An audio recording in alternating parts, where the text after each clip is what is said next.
कोलकाता दक्षिण से सीपीएम उम्मीदवार सायरा शाह हलीम चुनाव प्रचार के लिए अपनी पूरी ताकत झोंक रही हैं। उन्होंने कस्बा में प्रचार अभियान तेज कर दिया है। इस दौरान सायरा शाह हलीम हर गली और नुक्कड़ से होते हुए लोगों के घरों तक पहुंची। उन्होंने लोगों को अपनी पार्टी के कार्यों के बारे में बताया। साथ ही लोगों को ये आश्वासन भी दिया कि अगर वो दक्षिण कोलकाता से जीतती हैं तो यहाँ के लोगों को हर प्रकार की सुविधा मुहैया कराएंगी, चाहे स्वास्थ्य से जुड़ी समस्या हो या फिर शिक्षा से जुड़ी, नौकरी की समस्या हो या फिर जल की समस्या।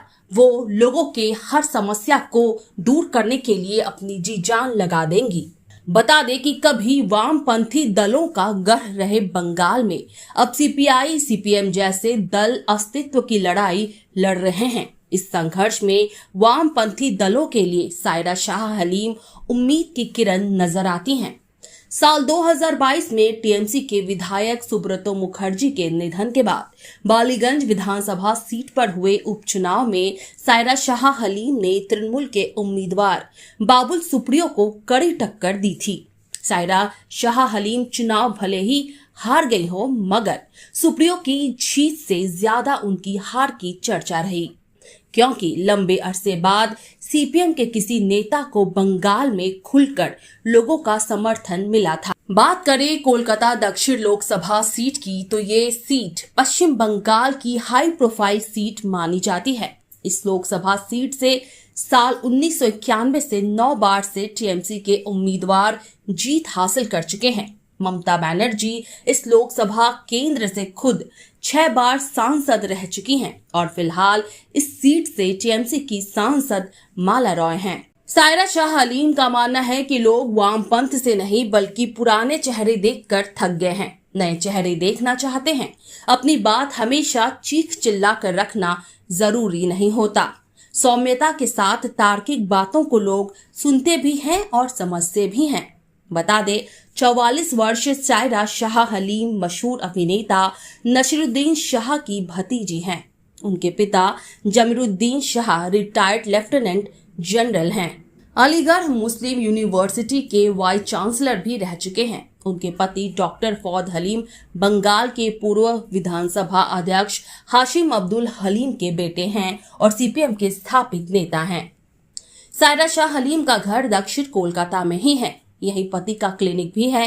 सीपीएम के स्थानीय कार्यकर्ताओं के बीच उनकी एक प्रेरक और जुझारू नेता की पहचान है, जो बिना बुलाए पार्टी के कार्यकर्ताओं के साथ खड़ी होती हैं। पार्टी की तरफ से अपने नाम की घोषणा होने से पहले ही उन्होंने चुनाव प्रचार शुरू कर दिया और घर घर जाकर जनसंपर्क कर रही हैं। उनका मुकाबला तृणमूल की माला रॉय से होने वाला है।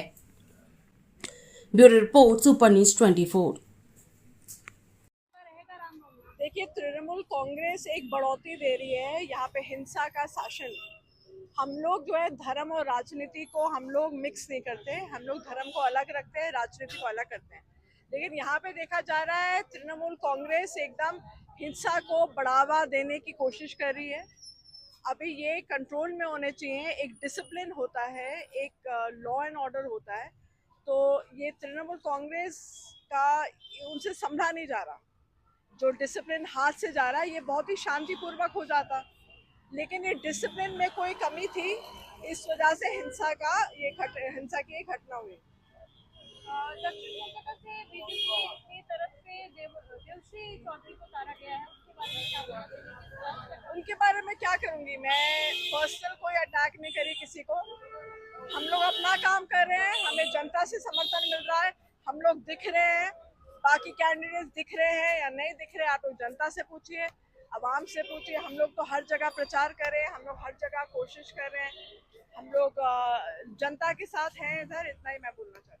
क्योंकि ममता बनर्जी खुद दक्षिण कोलकाता सीट से 7 बार सांसद रह चुकी है और इसके बाद आपको ऐसा लगता है कि जो जिसको ममता बनर्जी चाहती है वही सांसद बने? देखिए, ममता बनर्जी, टीएमसी और बीजेपी दोनों ही एक ही, दोनों पार्टी एक ही है। तो ममता बनर्जी जिस कैंडिडेट्स को टिकट दे रही हैं वो दल बदल के आ रहे हैं या फिर से दल बदलेंगे।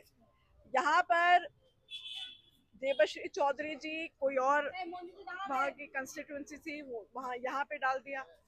माला रॉय जी भी अलग पार्टी में थी। तो अभी ये ममता बनर्जी और तृणमूल कांग्रेस में जो ये बीजेपी और तृणमूल कांग्रेस का ये जो जुगलबंदी चल रहा है वो लोग के सामने आ रहा है। वो एक ही पार्टी है, सोचिए, मतलब जुगलबंदी तो चल रहा है। तृणमूल का लोग दूरनीति करके भाजपा ज्वाइन कर रहे हैं, भाजपा को लोग वहां से भगा के तृणमूल कांग्रेस ज्वाइन कर रहे हैं। तो दोनों में ही दुर्नीति चल रहा है, दोनों में कोई मिलाप है जरूर।